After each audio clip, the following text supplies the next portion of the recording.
అందరికీ నమస్కారం. సాయి న్యూస్ కి స్వాగతం. ఇప్పుడే అందిన వార్త. ఈపీఎఫ్ఓ ఖాతాదారులకు ఈఎస్ఐసిపై మోదీ కీలక ప్రకటన. పీఎఫ్ ఆర్గనైజేషన్ అత్యున్నత నిర్ణయాధికారి సంస్థ సెంట్రల్ బోర్డ్ ఆఫ్ ట్రస్టీస్ ఇటీవల సమావేశమైన సంగతి తెలిసిందే.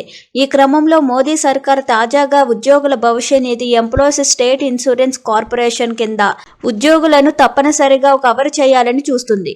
ఇందుకోసం కేంద్రం ఉద్యోగి నెలవారీ జీతం పరిమితిని స్కీమ్ కింద 30,000కు పెంచవచ్చని సమాచారం. ఈ క్రమంలోని ఈపీఎఫ్తో సమానంగా ఉద్యోగుల స్టేట్ ఇన్సూరెన్స్ కార్పొరేషన్ కింద కూడా వేతన పరిమితిని పెంచవచ్చని తెలుస్తుంది. ప్రస్తుతం ఈపీఎఫ్ఓ కింద లబ్ధి పొందడానికి ఉద్యోగి నెలవారీ జీతం పరిమితి 15,000గా ఉంది. ఇదే క్రమంలో employees state insurance corporation scheme ప్రయోజనాలు పొందడానికి వేతన పరిమితి 21,000గా ఉన్న సంగతి తెలిసిందే. అయితే ప్రస్తుతం ఉన్న పాత వేతన పరిమితులను పెంచడం ద్వారా ఎక్కువ మంది ఉద్యోగులు బెనిఫిట్స్ పొందుతున్నారని తెలుస్తుంది. ప్రస్తుత నిబంధనల ప్రకారం 15,000 కంటే ఎక్కువ ఆదాయం ఉన్న ఉద్యోగులు ఈపీఎఫ్ కవరేజ్ను నిలిపివేసే అవకాశం ఉంది. అయితే పరిమితిని పెంచడం ద్వారా కాంట్రిబ్యూటర్ల సంఖ్య పెరుగుతుందని సమాచారం. గతంలో ఈపీఎఫ్ఓ కింద వేతన పరిమితిని 6,500 నుంచి 15,000కి 2014లో సవరించిన సంగతి తెలిసిందే.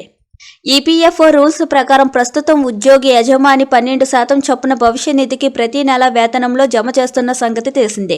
ఇక్కడ ఉద్యోగి అందించే వాటా పూర్తిగా భవిష్య నిధికి జమ చేయబడుతుంది. అయితే యజమాని అందించే 12%లో 8.33% ఉద్యోగుల పెన్షన్ స్కీమ్కి, మిగిలినది 3.67% ప్రొవిడెంట్ ఫండ్ ఖాతాకు జమ చేయబడుతుంది.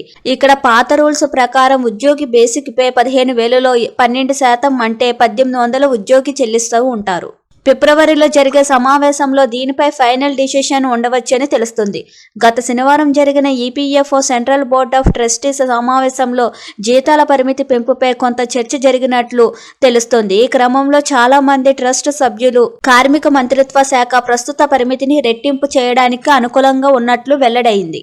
ఒకవేళ భవిష్యత్తు సమావేశంలో దీనిపై నిర్ణయం తీసుకుంటే చట్ట ప్రకారం ఈపీఎఫ్, ఈఎస్ఐ కోసం ఎంప్లాయీస్ కాంట్రిబ్యూషన్ మొత్తాన్ని యజమాని ఉద్యోగుల జీతం నుండి తీసివేయాల్సి ఉంటుంది. దానిని సదరు సంస్థల్లో డిపాజిట్ చేయాల్సి ఉంటుంది. ఇదే జరిగితే ఉద్యోగులకు చేతికి వచ్చే వేతనం మొత్తం తగ్గవచ్చని నిపుణులు భావిస్తున్నారు. Thank you for watching this video.